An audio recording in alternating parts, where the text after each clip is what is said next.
Boa noite. Vamos aproveitar esse momento para agradecer ao nosso Mestre Jesus, agradecer a espiritualidade da casa, agradecer ao nosso palestrante, pedir ao nosso Mestre Jesus que nos mantenha sempre com bastante força, com fé e esperança, para que a gente mantenha sempre animado para seguir em frente, né? E aproveitar esse momento que estamos aqui de aprendizado para poder a gente elevar os nossos pensamentos, o nosso aprendizado para casa e espalhar, ser o bom samaritano, ser um divulgador da palavra, um divulgador do evangelho, porque as boas novas a gente é necessário às vezes falar, né? E senão a gente não consegue passar para frente o nosso aprendizado. Guardar só para nós também não é importante. É importante que a gente possa divulgar um pouquinho, que seja para uma pessoa ou duas, a gente está fazendo nossa parte, né? Então vamos agradecer o nosso Mestre Jesus e através dessa prece para darmos início no aprendizado de hoje. Pai nosso que estais no céu, santificado seja o vosso nome. Venha a nós o vosso reino. Seja feita a vossa vontade, assim na terra como no céu. O pão nosso de cada dia nos dai hoje. Perdoai, Senhor, as nossas dívidas, à medida que nós perdoamos nossos devedores. Não nos deixei cair em tentação, mas livrai-nos, Senhor, de todo o mal, porque é teu o poder e a glória para todos sempre. Que assim seja, graças a Deus. Maurício, fica à vontade. Eu ia perguntar aqui para a inteligência artificial uma dúvida, mas deixa para lá. Não era para perguntar. Tudo bem? Uma boa noite, que Jesus nos abençoe. Hoje nós vamos trazer um pouquinho das cartas de Paulo, que são um grande tesouro que ele nos deixou. Esse que foi o principal divulgador do Evangelho. E se não fosse ele, provavelmente a gente não estaria aqui falando de Jesus hoje. Numa outra oportunidade a gente já falou sobre o livro Paulo Estevão, né? Mas essa fotografia da vida de Paulo é muito importante a gente debater. Então vamos lá. O que são as cartas de Paulo? Né? São mensagens diretas escritas para 3 objetivos particulares, né? Orientar, corrigir e fortalecer a fé das comunidades. Então a gente já tinha essas comunidades ou igrejas que tinham sido fundadas ali pelos primeiros cristãos, eram em regiões diferentes, né, países diferentes, e tinha um problema, porque nós tivemos esse problema aqui dentro do nosso movimento espírita, porque a gente não tinha uma diretriz muito bem definida, né? Então, é que aliás acontece até hoje, muitas casas fazem espiritismo à moda da casa, né? Então, não se importam muito com, aliás, pensam mais nos usos e costumes do que na base doutrinária que o Kardec nos deixou. As federativas ainda tentam dar uma ajustada ali ou aqui, mas tem algumas casas que querem fazer ao seu modo e deixando coisas internas das próprias pessoas, convicções, tomarem conta, né? Ou modismos, também usam de modismo. Está na moda tal ou qual situação, e aí traz para dentro da casa e quer usar aquilo. Acho que não tem problema alguns métodos terapêuticos serem usados, né? Fugindo aqui um pouquinho da lição de hoje, mas que fique bem claro, é o momento X da terapia tal, mas não que isso seja espiritismo, né? Ser espírita é ajudar o próximo da melhor forma possível, e essa terapia pode ajudar, ok, bacana, mas não é um trabalho doutrinário, né? E o que está acontecendo muito é essa mistura. Nessa época era a mesma coisa. E aí o Paulo vai, nas suas cartas, mandar a direção para o pessoal. Porque como ele era um grande orador, ele vai ser uma figura principal ali do cristianismo dos primeiros tempos. Porque ele vai se debruçar. Vocês lembram que ele vai ficar, antes de sair para pregar, ele vai se retirar para o deserto e vai ficar 3 anos estudando os manuscritos ali de Mateus para entender Jesus. Então ele vai comparar com o Antigo Testamento, que era o que ele conhecia, né? Então a lei de Moisés e os profetas, e ele vai se debruçar naquilo para se basear na sua peregrinação e nas suas cartas, com essa autoridade que ele vai organizar essas comunidades. Então, responder problemas específicos e dúvidas teológicas. E aí tem umas questões até hoje, os protestantes levam, né? Por exemplo, nenhuma carta ele cita Nossa Mãe Maria Santíssima. Nenhuma carta ele cita. E aí, se era uma questão teológica, né, uma dúvida teológica, por que ele não fala dela? E os protestantes brigam com os católicos romanos por causa disso, né? Mas tem nada a ver uma coisa com a outra, né? Só querer achar o seu enredo, né? Vamos lá. Ensinar o principal, como viver o Evangelho, como viver a mensagem do Cristo. Esse realmente é o principal, né? O resto é perfumaria, né? A placa de igreja, como dizem nossos irmãos protestantes, não importa. O que importa é a religião que a gente tem dentro de nós, né? A religiosidade que temos dentro de nós.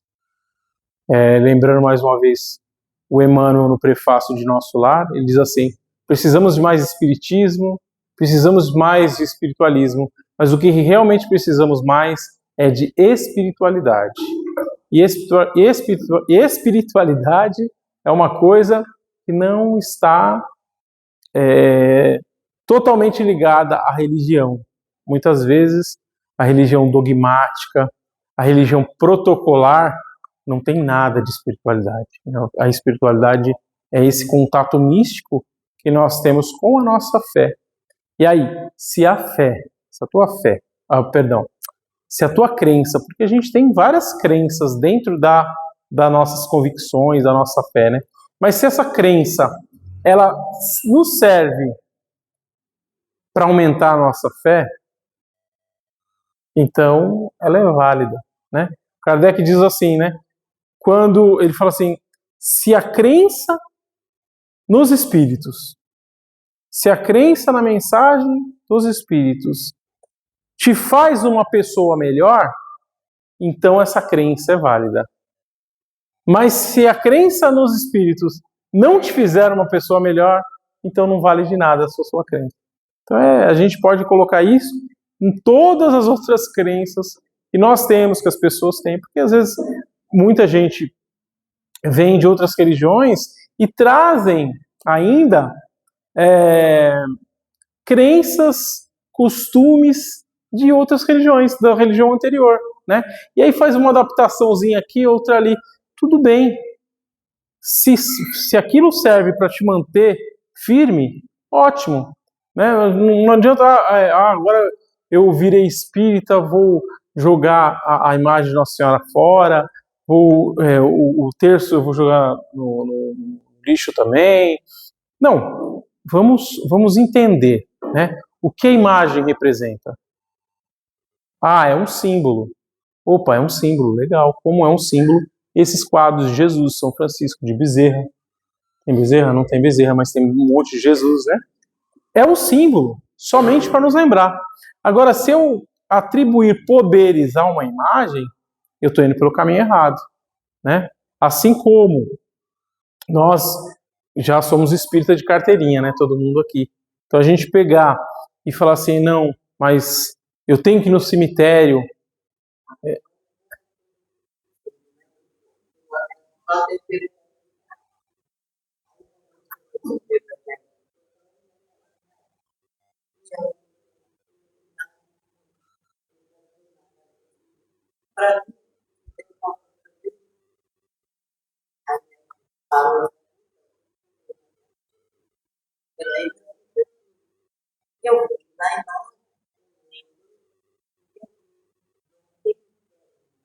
Exato.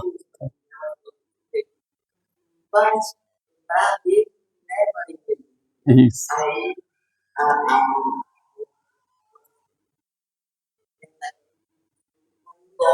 Exatamente. Assim como a foto, né? A foto não é o meu filho.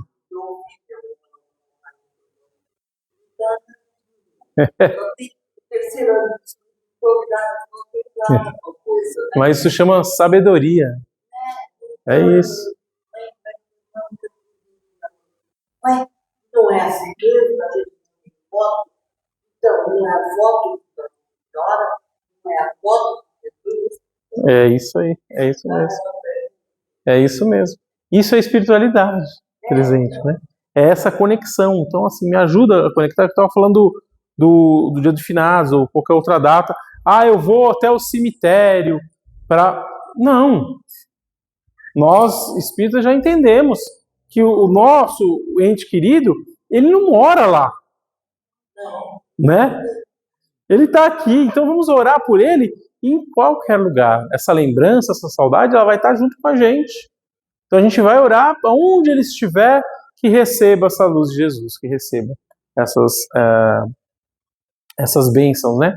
Então ele não está no cemitério. Esse dia falando com uma amiga, ela falou assim, não, porque vai trazer lá, vai mudar de cemitério os restos mortais do meu avô, vai colocar lá com a minha avó, pelo menos os dois ficam conversando. Osso fala, né? Não fala, então não vai conversar osso com osso, né? O espírito sim, o espírito conversa até com a gente, né? Então é isso. O mais importante é essa mensagem. Então a gente vai cair em algumas delas. A primeira é aos Romanos. Então Martim Lutero, né, que fez a reforma que deu origem ao movimento protestante, né?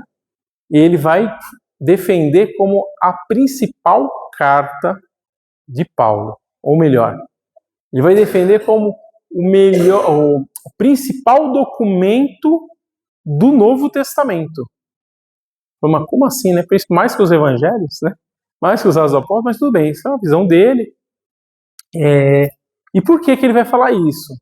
Porque ela é uma carta que o Paulo fez para os cristãos que não eram judeus, né, que não tinham formação judaica. Eles eram romanos. E ele vai chamar, em vários momentos da carta, de gregos. Né? Quer dizer, eram os gentios. Obrigado. Eram os gentios, né? Ou seja, os não-judeus. E eles... Então ele vai falar em vários momentos, né, que a fé é o mais importante. Ele vai dar argumentos, né, de que se os judeus têm a lei, os romanos, né, os gregos, os gentios, eles têm a fé, né, e a fé está acima da lei. E aí isso o Lutero vai trazer, vai tirar fora da caridade nossa salvação, né, vai tirar a caridade como uma ferramenta para a nossa evolução moral e espiritual, e vai deixar que só a fé salva. Você não precisa de obras, né? Mas isso é um outro assunto. Vamos lá? Carta aos Romanos. Então, ó, a fé é fundamentada na reforma. Essa reforma, que a gente vai falar bastante dessa reforma, é uma reforma que a gente está bem familiarizado, né? Porque as palestras espíritas, elas têm dois temas básicos. Ou é a fé, ou a caridade, ou essa reforma íntima, exatamente. E reforma é isso aqui, vocês passaram. Foi começo desse ano que teve enchente aqui? Foi ano passado? Nossa. 20 de janeiro, né? Faz um ano. Então foi começo desse ano mesmo. Não, dia 20 de janeiro, homem. 20 de dezembro, vou fazer um ano agora. A casa tem que fazer uma reforma, né, violenta. E toda reforma, ela traz pra gente sujeira, né? Ela tira um monte de coisa que a gente nem imaginava que tinha, né? O entulho. E às vezes, olha, ela dá muito trabalho, né? Às vezes, não, bom, às vezes não. Nunca é só o que a gente planejou. Sempre ela custa mais caro e leva mais tempo do que a gente planejou. É sempre assim. E a reforma íntima não muda. É a mesma coisa. Ela leva muito tempo, porque quando a gente acha que entendeu, não é agora. Aí que a gente olha com outros olhos, com um olhar melhorado do que quando a gente começou essa reforma e fala, nossa, eu tenho tudo isso ainda para melhorar. É isso. É o princípio de entender que falta muita coisa. Então, ele vai pegar de fato, né, essa fé. E a gente estava falando de fé e crença, né? Então, o quanto essa fé me move, o quanto a crença ajuda a minha fé a se manter firme. Porque, imaginem vocês, eu agora esqueci o nome do cometa que está passando aqui no nosso sistema solar. 3Y, alguma coisa? Uma coisa assim, né? Oi? I3? Acho que é I3, é isso mesmo. E o que saiu de vídeo no YouTube falando que era a nave espacial que estava vindo com não sei quem, que não sei o que lá. Eu falei, meu Deus. Aí, semana passada, foi confirmado que é um cometa, né? E tem o professor Luiz Felipe, eu acho. Tem um canal no YouTube que é muito legal, Espiritismo com o professor Luiz Felipe, muito bacaninha. E aí ele foi e mostrou, né? Mostrou por que é um cometa e não é uma nave e tal. E ele falou, nós, como espírito, nós temos a fé na existência em outros planetas, né? Porque assim está na codificação e através da razão de, né, Deus ser infinitamente perfeito, não ia criar um planeta com zilhões, ou um universo com zilhões de planetas e habitar só um planetinha minúsculo, né? Então é um contrassenso da sabedoria divina. E só que não é esse cometa que seria uma nave, né? Então a razão e a fé, elas têm que sempre andar juntas, porque imagina, eu queria muito ver essas pessoas que afirmaram que era uma nave que estava chegando, a cara delas quando mostrou que não era uma nave, que era um cometa, né? Porque a fé, no caso aí a crença, né, não foi fundamentada na razão. E aí cai a cara. E aquelas pessoas que acreditaram, né, deixam de acreditar, ficam sem chão. Irmão, estou falando de uma coisa simples, né? Mas que tinha muita gente que batia no pé, não, agora e vai vir, vai levar, e não sei o quê. Ou vai mudar, tal coisa.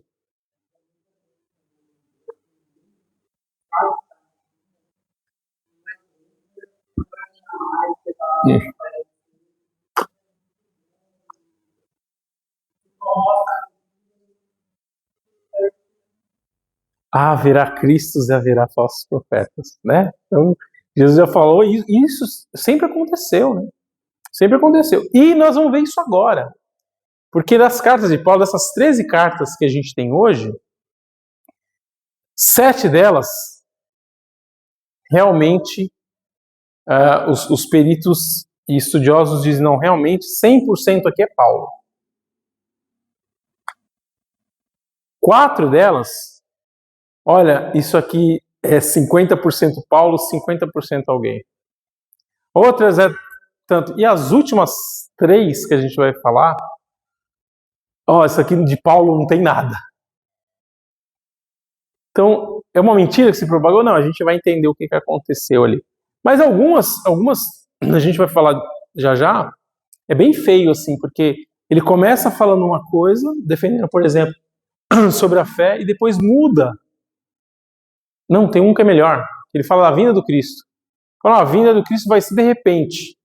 quando a gente menos esperar, ele vai voltar. E aí, de repente, na mesma carta, ele fala, não, a vinda do Cristo vai ser quando no fim dos tempos quando estiver próximo dos fins dos tempos, e os sinais vão aparecer. Peraí, mas você não falou ali no começo que não era? Então, a gente vai vendo essas mentiras acontecerem, né?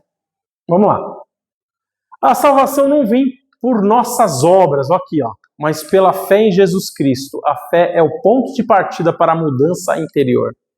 Isso é interessante. É interessante porque ele está falando isso nessa carta aos Romanos. A gente vai ver mais à frente como vai mudar. Porque no Evangelho, a justiça de Deus se revela de fé em fé, como está escrito, o justo viverá pela fé.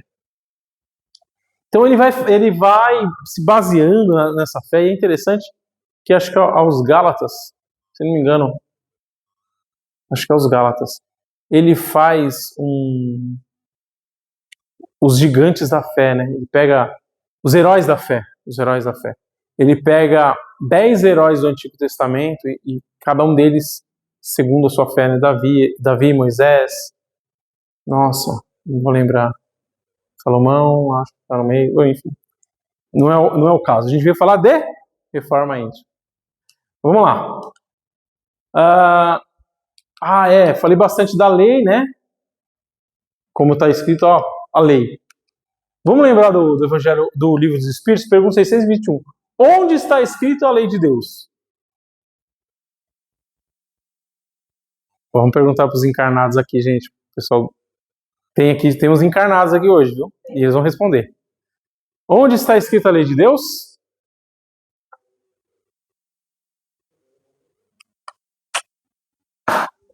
Na consciência. Por isso que as mesmas pessoas que não têm fé, não têm religiosidade, elas sabem o que é certo e o que é errado. Né? Porque está na nossa consciência. A gente sabe que se eu faço para o outro o que eu não gostaria que fizesse comigo, eu estou infringindo essa lei.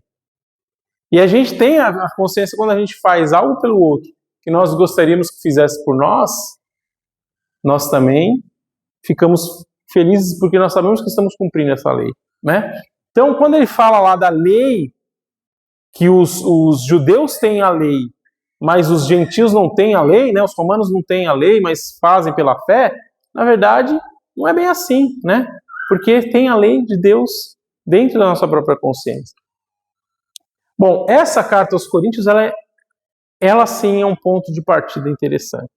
Corinto são essa ordem de arquitetura também chama Corinto. Mas Corinto é uma cidade na Grécia, onde nasceu 2 importantes personagens do livro Paulo e Estevão, né? O próprio Estevão e Abigail. Eles eram de Corinto. Quando o Paulo vai para lá, é onde ele vai conhecer essa comunidade, nessa igreja lá em Corinto, e aí ele se vê desesperado, porque ele fala, eu preciso estar mais presente aqui. Eu preciso estar presente em Jerusalém, eu preciso estar presente em todos os lugares. Como é que eu vou fazer isso? E aí ele ora fervorosamente. Nesse momento, Jesus se materializa para ele e fala, Paulo, você está no caminho certo, é isso aí. Só que realmente você não tem como estar em todos os lugares. Então você vai escrever cartas. Né? Se fosse hoje, ele falaria, pega o pessoal dessas igrejas, cria um grupo no WhatsApp e fica mandando mensagem para eles. Não dava, mas dava para mandar carta. Então Jesus me inspira para mandar cartas para essas comunidades. Então vamos lá, para os Coríntios. Há 3 coisas que hão de perdurar: a fé, a esperança e a caridade. Dessas, a principal é a caridade. Primeira carta aos Coríntios, versículo 1 ao 13, que a gente vai encontrar sempre nos casamentos, né? Talvez é a frase mais famosa do Paulo. Tudo me é permitido, mas nem tudo me convém. Tudo me é permitido, mas eu não deixarei que nada me domine. Veja só, a gente falou tanto de fé na outra aos Romanos, e aqui ele já fala que a fé é só um degrau para a gente chegar na caridade. Já mudou um pouquinho o discurso. Por que que mudou? Porque ele foi se reformando.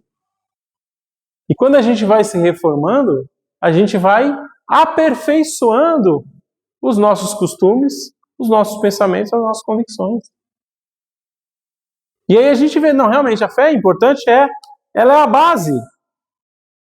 E depois eu encontro a esperança, então eu vou encontrar a caridade. Aí a caridade, sim, é a principal, né, dessas 3 coisas ou virtudes, é a caridade. E aí ele fala, né, que a gente estava falando sobre a lei, que tudo é permitido, mas nem tudo me convém. Tudo me é permitido, mas eu não deixarei que nada me domine. Então, quando a gente pega o celular, hoje em dia é o que domina a maioria das mentes, né? Quando a gente percebe que para onde a gente vai tá levando o celular, não deu um segundo, já estamos de olho no celular, né? A gente deixa de conversar com o próximo para ficar olhando o celular.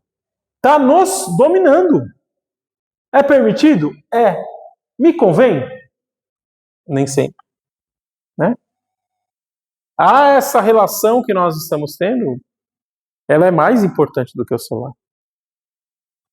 O celular é para o pessoal que vai assistir, vai ouvir depois, né? Mas agora, já pensou? Se cada um de vocês estivesse com o celular na mão, como seria ruim? A gente dorme com o celular, né? Antigamente, se dava um brinquedo colorido para a criança ficar quieta, né? Hoje a gente dá um celular. E a criança aprende a mexer nos vídeos, voltar. Ela não sabe falar, que dirá ler, mas ela já sabe procurar o vídeo que ela quer e voltar o vídeo. É impressionante. E aí experimenta tirar aquele celular dela.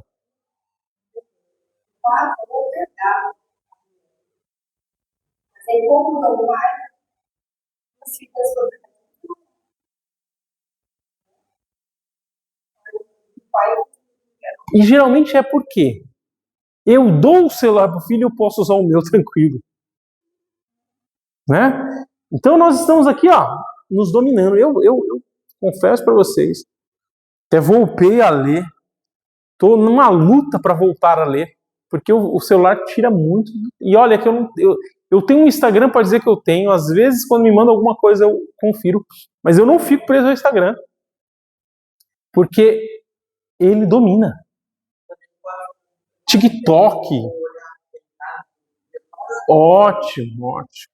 Eu uso o dia inteiro por causa do trabalho, mas...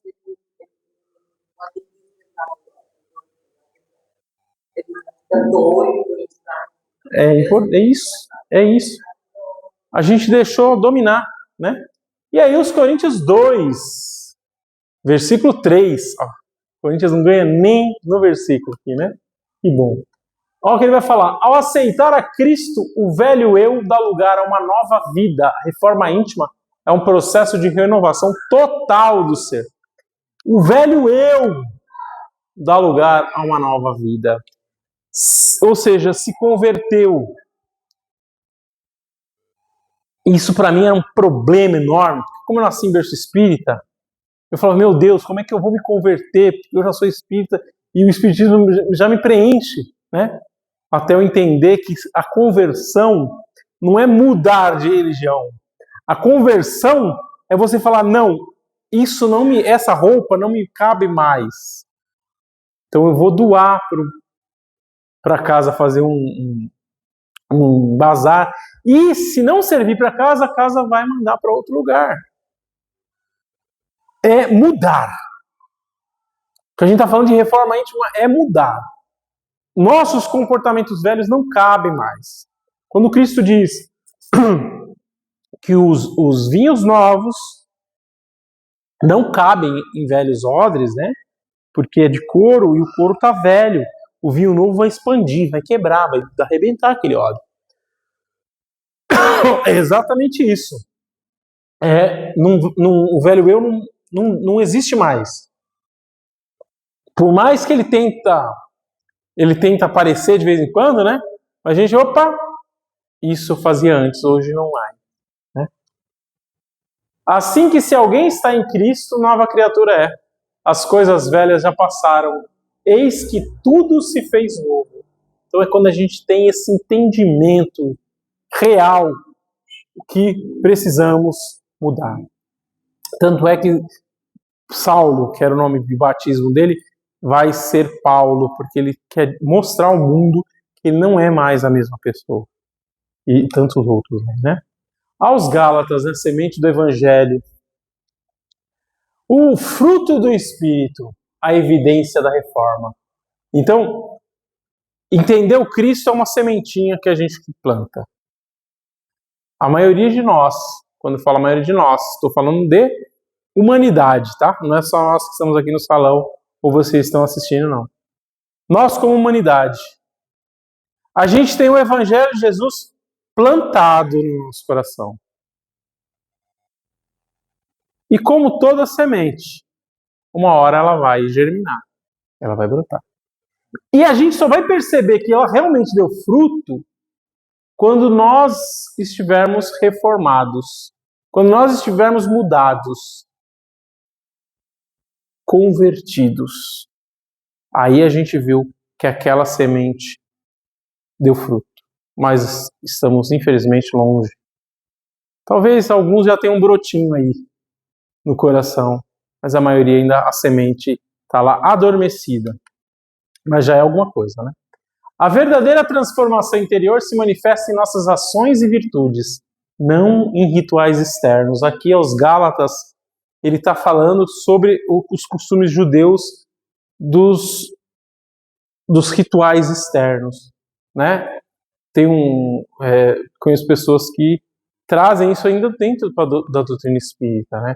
Vai entrar na casa e faz sinal da cruz, põe a mão na porta, vai sair, faz o mesmo ritual, não sai não dá as costas para casa. Isso é um ritual que ficou lá de alguma religião, de algum culto, de alguma coisa que ele fez, mas não cabe mais aqui. O Kardec ele é bem claro, não importa a forma, importa a essência. Então, se você vai ajoelhar, mais uma vez falando, se a tua crença afirma que ajoelhado você faz uma oração mais forte, tudo bem. Mas se você já entendeu que você pode estar deitado, pode estar em pé, pode estar de ponta cabeça, pode estar ajoelhado, pode estar com um pé só, e o seu coração é o que manda, né? As suas intenções é o que realmente vale, então não importa, são as suas intenções. Ah, mas eu gosto, que eu me concentro mais. É igual fazer oração com o olho fechado. A gente faz por um costume de nos concentrar melhor. Mas será que se a gente fizer olhando para a parede, também não consegue se concentrar? Questão de um hábito que nós, né? Mas, me ajuda a concentrar. Tudo bem, você te ajuda. É um passista. O passista vai dar o passe, vai fechar o olho também? E se a pessoa passa mal? E se a pessoa cai? Você continua lá aplicando o passe na cadeira, porque a pessoa está caída e você não está vendo. Ah, não, mas me ajuda a me concentrar. Peraí, então, peraí. Você tem que entender que é a ação e não exterior. E acontece, viu, gente? Né? Já aconteceu com vocês? Não passa, a pessoa desmaiou? Ainda bem, é desesperador. Vamos lá. Mas o fruto do Espírito é amor, alegria, paz. Vou mudar aquela palavra ali. Benignidade, bondade, fé, mansidão, temperança. Olha só que beleza. Então, são as nossas obras. Um que eu amo, que eu voltei a ler o livro Francisco de Assis do Miramês. Francisco de Assis, que está ali, né? Diz o seguinte: pregue o evangelho o tempo todo. E quando precisar, use palavras. Opa! Como é que eu vou estar pregando o tempo todo, mas só quando precisar eu vou usar a palavra? Porque eu vou estar com alegria, eu vou estar com paz, amor, vou estar com bondade, vou estar com fé, vou estar com mansidão, com temperança. Eu vou estar agindo evangelho, emanando o evangelho. Aí quando precisar, aí eu posso abrir a boca. Mas na maior parte do tempo não precisa. São as nossas ações que mostram, né? Aos Efésios, importantíssimo que ele pega, ele fala para a gente se revestir com a armadura de Deus, né? A armadura da fé. E aí ele vai pegando aqui, né, a couraça da justiça, o escudo da fé, orando o tempo todo com os joelhos, né? Os pés calçados no evangelho da paz, os lombos cingidos com a verdade, a espada do Espírito, o capacete da salvação. E aí ele vai dizer, né, que o combate interior e a perseverança. Olha a reforma íntima forte aí, né? Combate interior e a perseverança. Combate interior é olhar e perceber que o velho eu ainda mora aqui. Não paga mais aluguel, eu já rescindi o contrato, mas ele continua morando aqui, de vez em quando ele aparece para dar o ar da graça. E eu tenho que combater isso. E que algumas vezes eu vou perder essa luta. Algumas vezes ele vai se apresentar, eu vou ficar morrendo de remorso depois, vou ficar triste, que é normal, ainda bem, né? Que a gente tem esse remorso. Mas ele apareceu, ele venceu. Então, perseverança. Perdi dessa vez, mas a próxima eu não perco. Por que eu perdi dessa vez? Opa!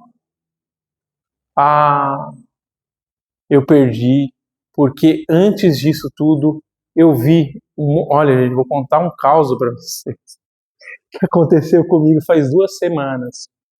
Eu estava voltando do trabalho e a Radial Leste, ali na viaduto Itiguçu, parou tudo. Estava no ônibus. Por que parou? Domingo, o jogo do Corinthians.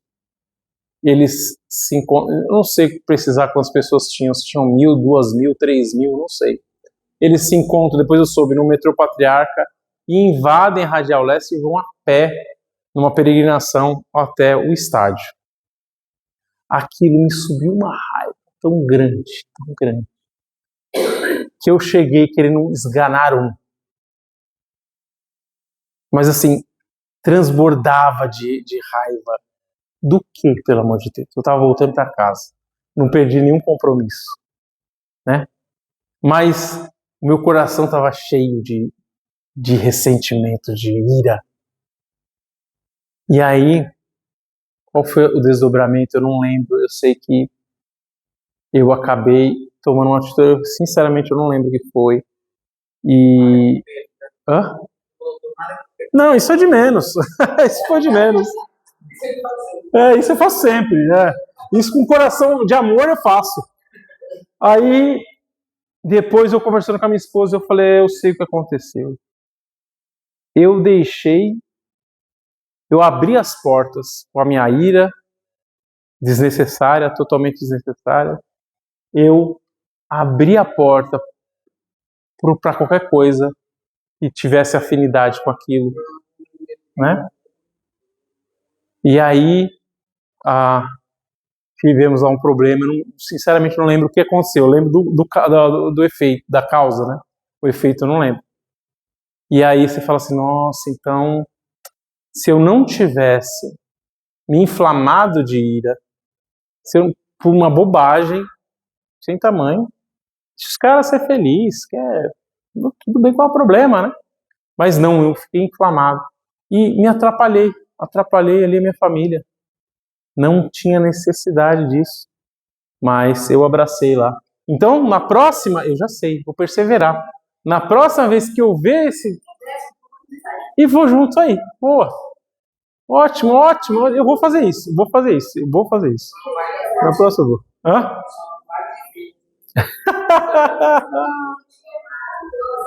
Eu não tenho camisa verde dos bichos, tenho camisa amarela. Verde eu não tenho. Bom, então vamos lá. A reforma íntima é um processo contínuo. Precisamos nos fortalecer com a armadura de Deus contra as tentações e imperfeições. Nós somos imperfeitos e as tentações, elas aparecem o tempo todo. E a tentação, às vezes, não está vestida de uma bela mulher. A tentação são essas coisas. Você abre a porta. Exatamente. É assim. Mas é contínuo, é um processo contínuo, é o tempo todo. Não há a reforma que, nossa, terminamos a obra. Olha que bonito, né? Do centro. A nossa continua sempre, né? Revestindo-vos de toda a armadura de Deus, para que possais estar firmes contra as astutas ciladas do diabo. E ele vai falar em vários momentos sobre o diabo, né, sobre as astúcias do diabo. E é interessante porque é um pensamento teológico da época, né? Como os primeiros cristãos falam. Jesus não fala? Apartai-vos de mim, vós que sois... Nossa, apartai-vos de mim. Vou separar à direita as ovelhas, à esquerda os bodes, que irá com o diabo os seus anjos, né? Em vários momentos ele também fala. Não era da teologia da época. Hoje, com o advento do Espiritismo, a gente entende que não existe a figura do diabo, né? Mas a figura desses nossos irmãos aplicando ciladas o tempo todo pra gente, né? Os filipenses, a importância da unidade e do amor mútuo entre os cristãos. Então ele fala, ó, vocês estão com um problema aí nessa igreja, é porque está faltando fraternidade entre vocês, está faltando amor. Então, nós somos um grupo pequeno aqui na casa. A gente tem se falado mais? A gente tem que se encontrar para tomar um chazinho de vez em quando? Vamos fazer uma confraternização aqui na casa, com os trabalhadores, com os frequentadores? Para quê? Para que a gente possa se conhecer. Então a gente vem, dá boa noite, assiste a palestra e vai embora. Cadê? Aí quando acontece qualquer problema, acabou. Por que acabou? Porque a gente não está... Nós não temos um laço fraternal forte. É só ali, aquele momento, né? E é importante. Ah, mas eu não gosto do Du. Não tenho nenhuma afinidade com o Du. Não tem problema, mas olha, eu tenho as meninas aqui que eu amo, né? Então o Du eu tolero ele. Mas tem vocês que eu amo. Então é gostoso conviver. O Du a gente tolera, mas a gente vive com vocês. Então é assim que faz parte, né? A família é assim. Então alegre-se sempre no Senhor. Repito, alegre-se. Porque eu falei da festa. Nós temos a nossa agora, domingo, foi uma delícia, bingo, foi muito bacana. Alegria. Alegria. É o que nos contagia, nos anima a perseverar. A gente vai sempre lembrar dos momentos que nós rimos juntos, desses momentos, nos fortalecem para rir juntos novamente. Para mim, o viver é Cristo e o morrer é lucro.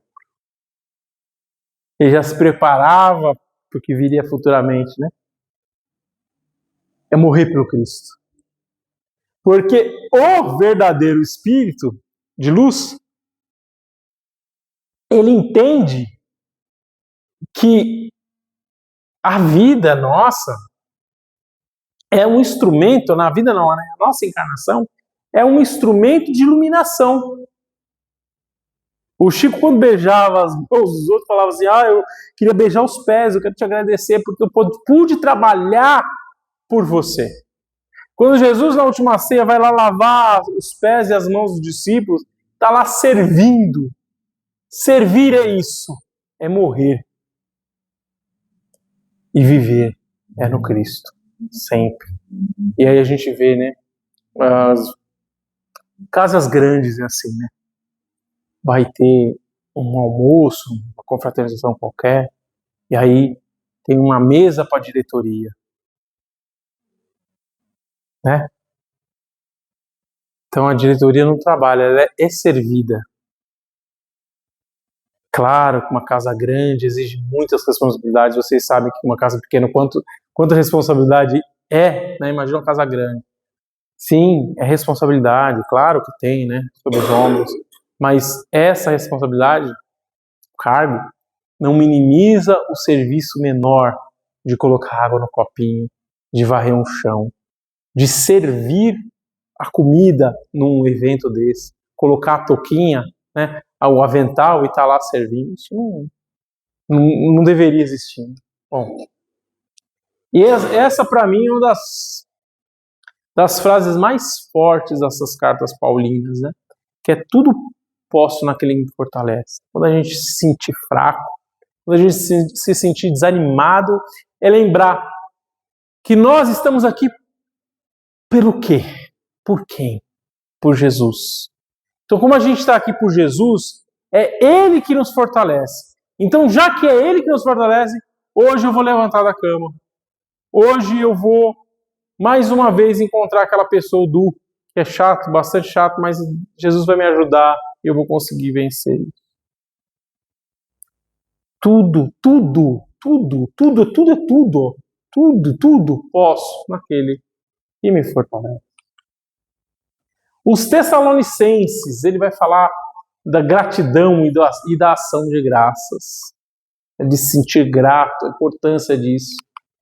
Vede que ninguém dê a outro mal por mal, mas seguir sempre o bem, tanto uns para com os outros, para com todos. Então, assim, é importante, né, que a gente dê o bem para nós aqui cristãos, mas é para todos, porque Jesus assim nos ensinou. Pagar o mal com o bem. É isso? Então, fazer o bem para quem? Para todos, amar o próximo. A Lindona fez a prece, lembrou do bom samaritano, né? E quem é o próximo? O próximo é aquele que fez pelo outro, né? Em tudo dai graças, tudo é tudo de novo, né? Porque essa é a vontade de Deus em Cristo Jesus para convosco. Tudo, agradecer, tudo, cada momento. Hoje eu estive conversando com um amigo que fez a peregrinação para Aparecida do Norte a pé.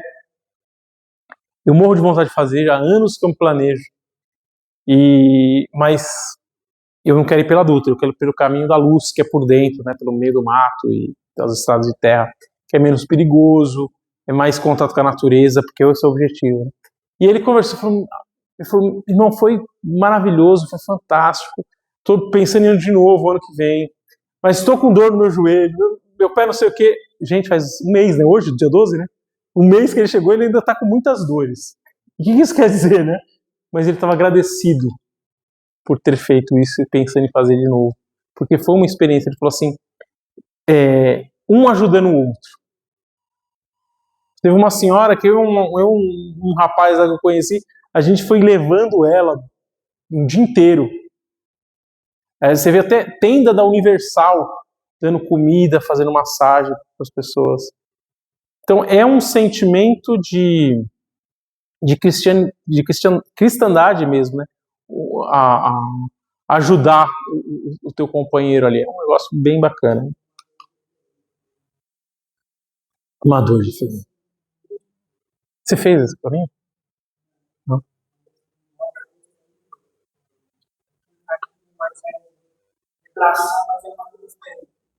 Tá aí o pedreirão, né? Do pedreiro.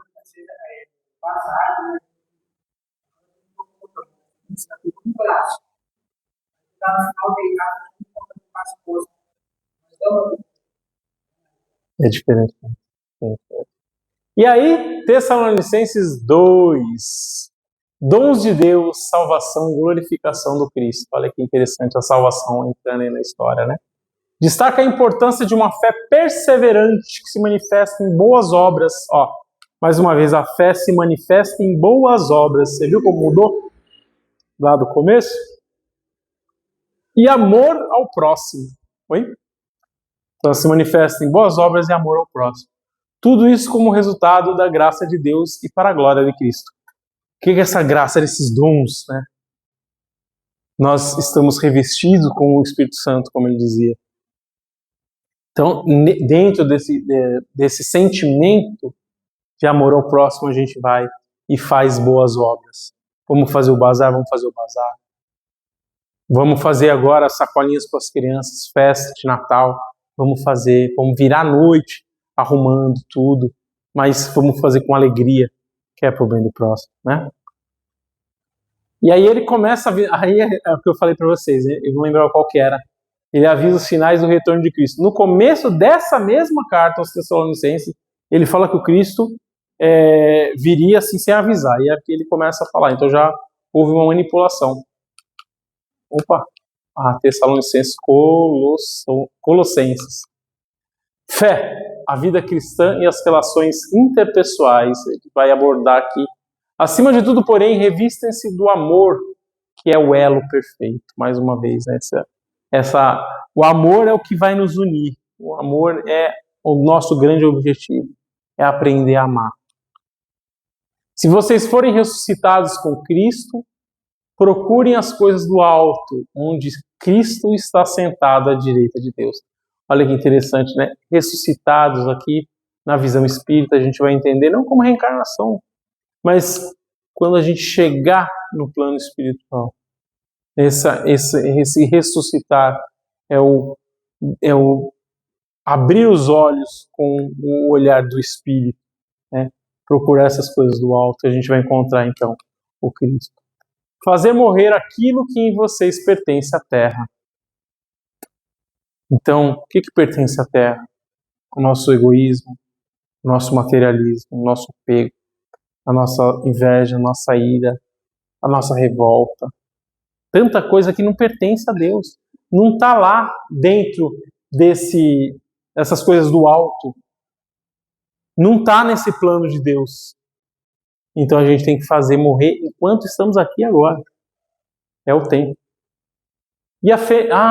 Filemon. Essa é muito interessante, esse Filemon. Filemon era um amigo. Infelizmente a gente não tem a carta que o Filemon mandou para o Paulo, mas é interessante que o Filemon fala que ele tinha dá pra gente entender na carta, que o Filemon tinha um escravo que ele gostava muito. Só que esse escravo fugiu. Olha que danadinho. O escravo fugiu.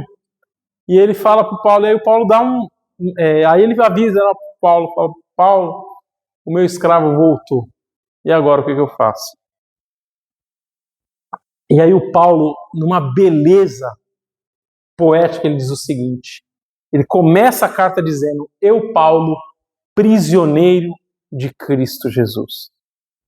Então ele se coloca como um escravo, como um prisioneiro do Cristo. Então ele fala, eu sou um pobre coitado, eu sou que nem esse aí, Filemon. Paulo solicita então, olha gente, por meio da carta, que Filemon receba seu escravo fugitivo de volta, não como um servo, mas como a um irmão. Então ele não fala, liberta o escravo. Não. Ele fala, você vai receber ele de volta como um irmão.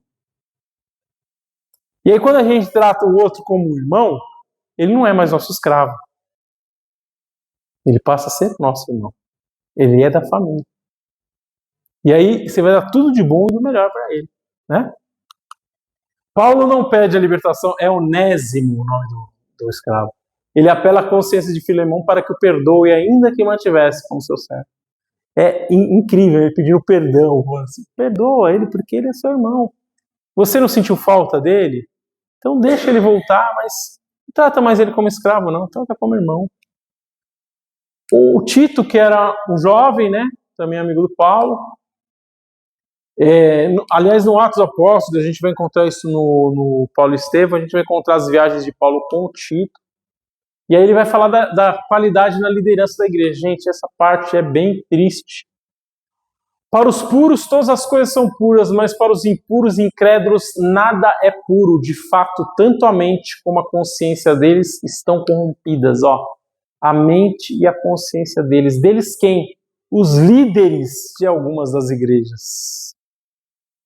Nós estamos falando de quase 2000 anos atrás. Os líderes das igrejas já eram corrompidos.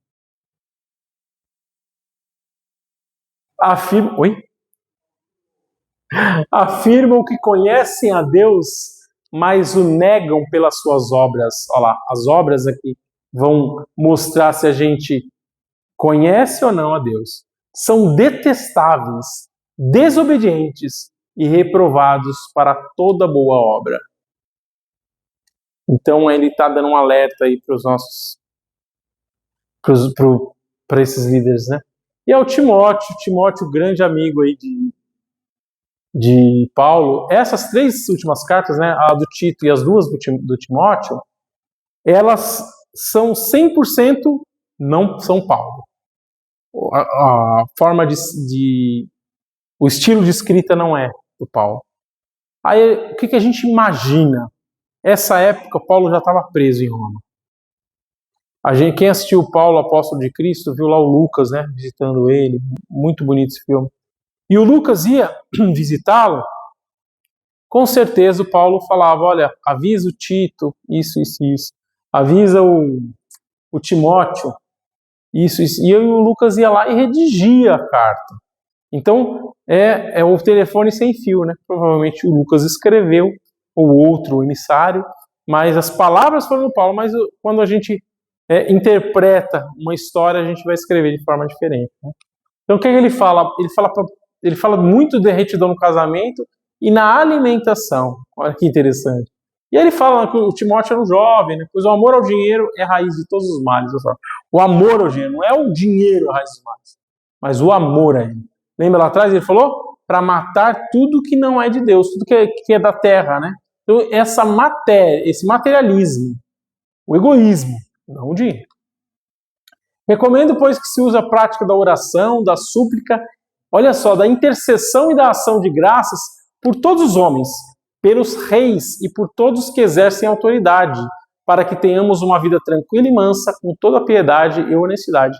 Ele pede para que a gente faça oração pelos políticos. Porque se nós, como sociedade, dependemos das ações dos políticos, imagine se esses políticos estivessem ouvindo as vozes celestes do céu.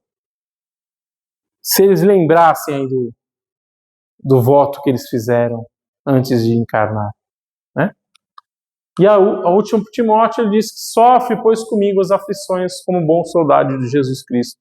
Ele, mais uma vez, né, lembrando, ele está aqui preso, e ele pede para que o Timóteo sofresse com ele, porque ele diz assim, eu agora estou só, né, não tem mais ninguém aqui comigo.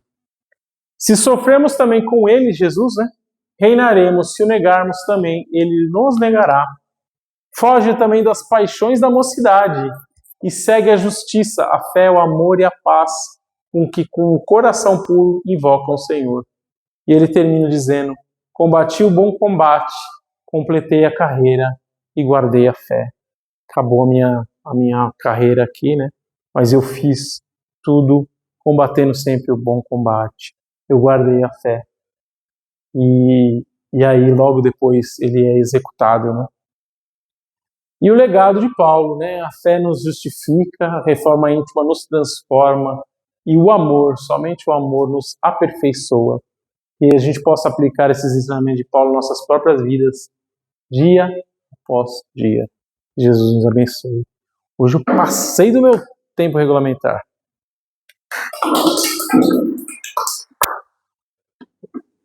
Jesus abençoe.